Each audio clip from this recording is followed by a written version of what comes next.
Rancangan Undang-Undang Cipta Kerja resmi disahkan Senin 5 Oktober 2020 yang terdiri atas 15 bab dan 174 pasal. Namun, undang-undang tersebut menuai banyak kontroversi yang diikuti dengan aksi protes dan unjuk rasa. Kita simak informasi selengkapnya. Pasal-pasal kontroversial dalam bab ketenagakerjaan Undang-Undang Cipta Kerja.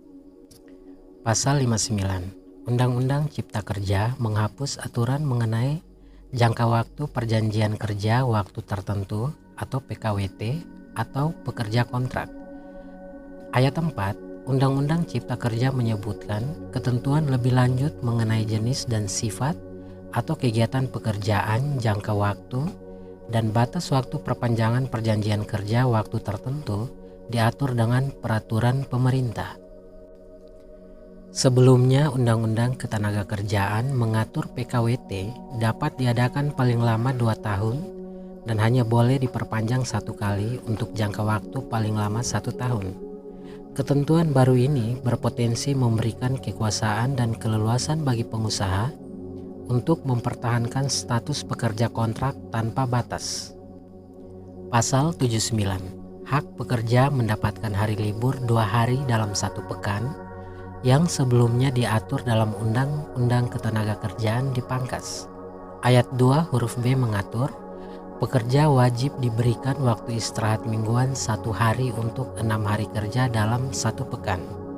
Selain itu, pasal 79 juga menghapus kewajiban perusahaan memberikan istirahat panjang 2 bulan bagi pekerja yang telah bekerja selama 6 tahun berturut-turut dan berlaku tiap kelipatan masa kerja 6 tahun. Ayat 3 hanya mengatur pemberian cuti tahunan paling sedikit 12 hari kerja setelah pekerja atau buruh bekerja selama 12 bulan secara terus-menerus.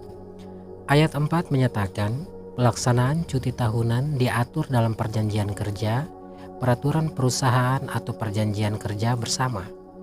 Ayat 5 menyebutkan perusahaan tertentu dapat memberikan istirahat panjang yang diatur dalam perjanjian kerja, peraturan perusahaan atau perjanjian kerja bersama.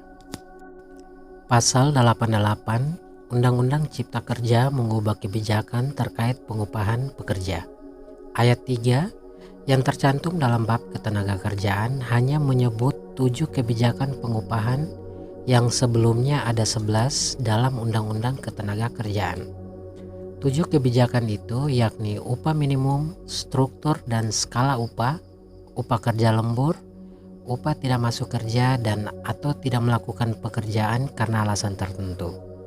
Bentuk dan cara pembayaran upah, hal-hal yang dapat diperhitungkan dengan upah dan upah sebagai dasar perhitungan atau pembayaran hak dan kewajiban lainnya.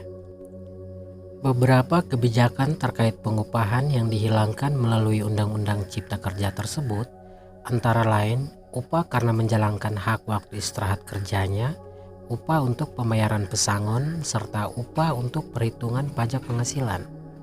Ayat 4 kemudian menyatakan ketentuan lebih lanjut mengenai kebijakan pengupahan diatur dengan peraturan pemerintah.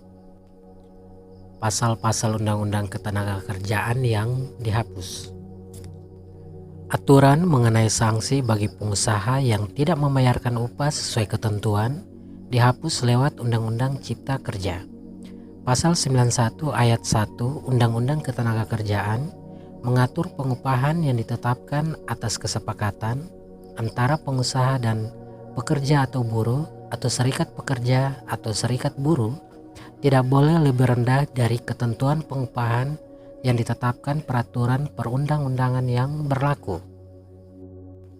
Kemudian ayat 2 menyatakan, dalam hal kesepakatan sebagaimana dimaksud dalam ayat 1, lebih rendah atau bertentangan dengan peraturan perundang-undangan, kesepakatan tersebut batal demi hukum dan pengusaha wajib membayar upah pekerja atau buruh menurut peraturan perundang-undangan yang berlaku. Selain tercantum pada pasal 91, aturan soal larangan membayarkan besaran upah di bawah ketentuan juga dijelaskan pada pasal 90 Undang-Undang Ketenagakerjaan. Selain itu, Undang-Undang Cipta Kerja menghapus hak pekerja atau buruh mengajukan permohonan pemutusan hubungan kerja atau PHK jika merasa dirugikan oleh perusahaan. Pasal 169 ini seluruhnya dihapus dalam Undang-Undang Cipta Kerja.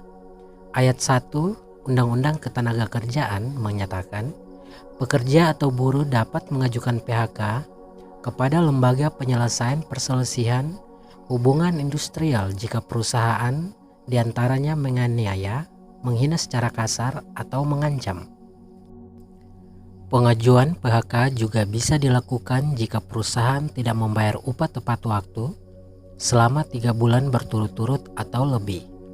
Ketentuan itu diikuti ayat 2 yang menyatakan pekerja akan mendapatkan upah pesangon 2 kali, uang penghargaan masa kerja 1 kali, dan uang penggantian hak sebagaimana diatur dalam pasal 156.